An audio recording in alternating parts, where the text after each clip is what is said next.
We're here in Jamaica, the third largest island in the Caribbean, home to an incredible diversity of wildlife and ecosystems. Here in Jamaica, Global Wildlife has been working with partners to protect some of the most endangered wildlife, including the Jamaican iguana and the American crocodile.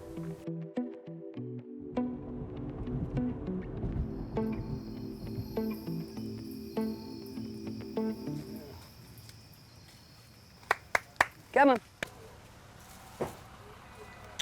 Come here, boy. Come here. So the Holland Bay Crocodile Sanctuary and the work being done by Lawrence Henriques is actually quite amazing because he's pretty much lives out in the bush at this crocodile sanctuary and is dedicating his life night and day to raising these crocodiles. Some have been in captivity all their life. Many of them have been rescued from the wild, whether they were captured by farmers and about to be killed. So you got about 36 in here right now. 34 of these and 2 slightly larger animals. Unfortunately, over the years, our crocodiles have experienced, an increase in threats from poaching, habitat loss and fragmentation, indiscriminate killings and the illegal pet trade. They can get a good amount of money for a crocodile tail, probably around $30 US a pound. So it's an incentive to kill. I mean, a 40-pound tail is going to give you a lot of money. If we don't start to do something, then very shortly from now we'll have nothing left to see in the wild. They'll be gone.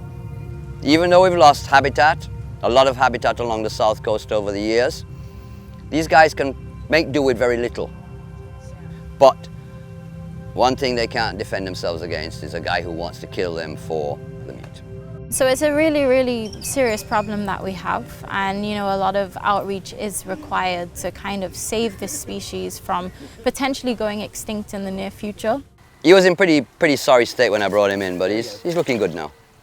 They're basically your bulldozers, your natural bulldozers. They clean the waterways, they clean the mangrove areas, because mangroves, if they're not getting proper circulation of water and the rest of it, and they get clogged up with falling leaves and the rest of it, your ecosystem there is not balanced.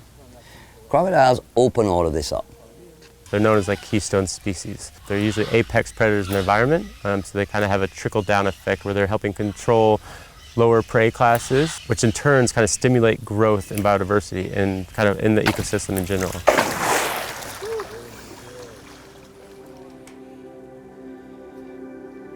So Lawrence built the Croc Sanctuary in 13 weeks, and he works every day to protect and rehabilitate the crocs. He developed the Headstart Program that raises young crocodiles beyond their most vulnerable stage so that they have a better chance of surviving once they're released back into the wild. So the Headstart Program, the idea there is right now there is heavy threats from crocs in the wild, them getting killed in the wild, but also people killing the nest and the babies and the eggs. And so the idea is to bring those crocodiles before they get killed into the sanctuary and raise them up for several years and then reintroduce them to the wild into more protected habitat where we know they're going to be more safe. They get food, don't worry, they'll get their food. They all get pieces. They all can fight for it and rip it up. That's teaching them to do what they do naturally. In captivity, like in sanctuaries like this, yeah, they will survive. But that's not what we want. We want them in the wild. This is as close as they're going to get to the wild right now, because the wild is basically right beside the fencing. And that's all that separates them from the natural habitat. We will lose them if we don't make a stand. We really should do everything in our hands to not let these animals go extinct.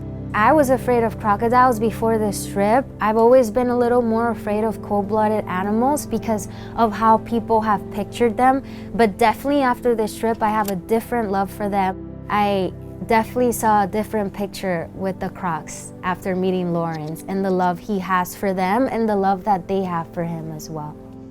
Oh yeah, he's tame. He lived in the house. We used to watch TV and sleep on beds and all of that. Unless we put resources in to training people and building a proper ranger program in this country, not just for the croc, but for the turtles, yellow snakes, all the other endemics and natives that we have here. It's going to be difficult. It's not just the crocs they're murdering down here. They poach the sea turtles that come to nest, especially the hawksbills along the coastline. So we need to stop all of this somehow. Probably won't happen in my lifetime, but I'm hoping that we can at least put a dent in their operations.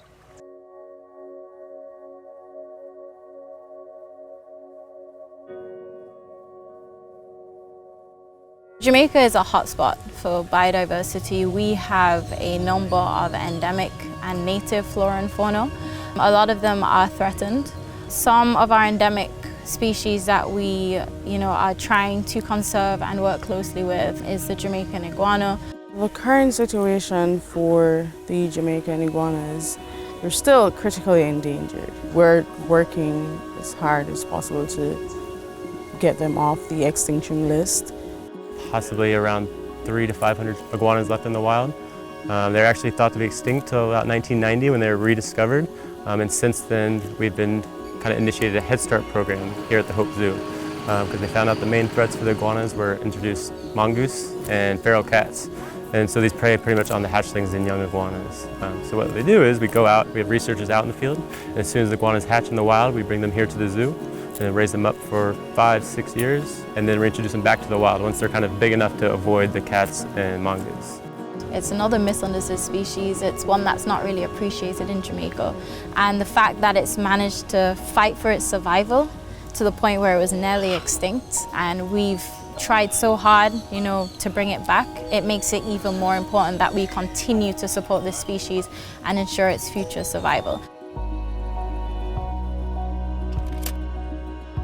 There's still a lot of Jamaicans that really don't even know they have an iguana species, so it's really about getting in touch with the local people in Heldshire Hills or in these rural communities to let them know that there actually is this iguana species. It's not just your regular lizard, it's this neat endangered species that's only found right here.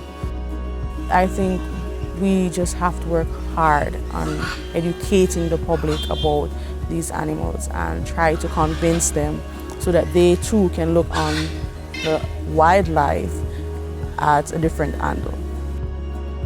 Collaboration is key, especially here in Jamaica, with the government often rescuing these animals and them usually being sick or injured from being possibly poached or captured by local farmers. And then the zoo, with us having veterinary staff on hand and exhibits and pools, it's just a key relationship for everyone to work together. I think whether it's for the iguanas, for the crocodiles, collaboration is key no matter what country you go to.